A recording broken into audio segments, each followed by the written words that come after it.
कम थियो ज़मींदारो बता लिख तूं मिकंदियूं सभु थियो तोखे बि लख लख मुबारकूं हुजनि ज़मींदार लकुण खान लिखत पढ़त थी वई इहो भलो थियो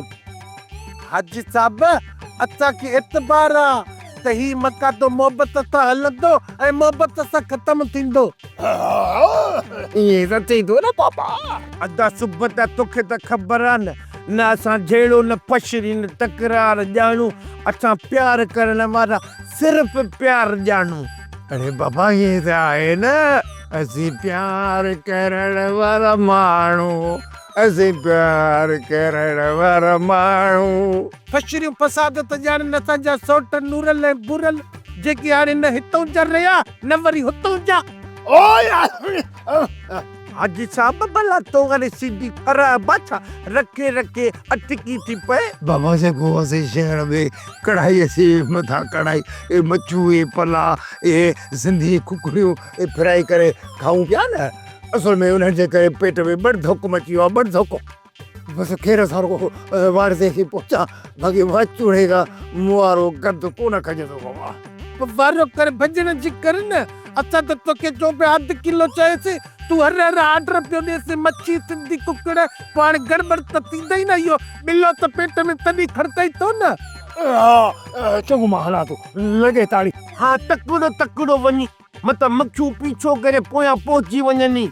आए हाजी लकुण अदा सुबता हे तिरलो मां त चवां थो पा खंड आरियास किलियूं खाई वञनि लॻे ताड़ी ॻाल्हि ॿुध पुट जे बनीअ ते मूंखे पेर बि रखण कोन ॾींदा हो पुट हाणी हुआ बनी मूं मकादे ते वरिती आहे मकादे ते हाणी उन बनीअ ते हाजी रखण था ट्रैक्टर हलंदा ट्रैक्टर हलंदा इहो त थियणो हो न भा तो असांजे मोगन सोटरनि खे झोलीअ में विहारे जेको धोखे जो धुको खारायो उन जो असर त थींदो न भा अरे कचहरी त मां तोसां कोड़ कयां पुट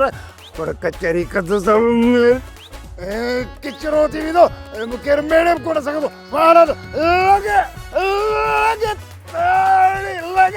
ताड़ी हल कलाक थियो ॾाढी आयूं ॾाढी भरियो हिनखे थियो छा आहे लकुण लांतीअ खे लुॾे पियो फुॾे पियो पीटनि ते हथ हिन थी मस्जिद में कलाक पोइ ऐलान थिए त लकुण खान लाॾाणो करे वियो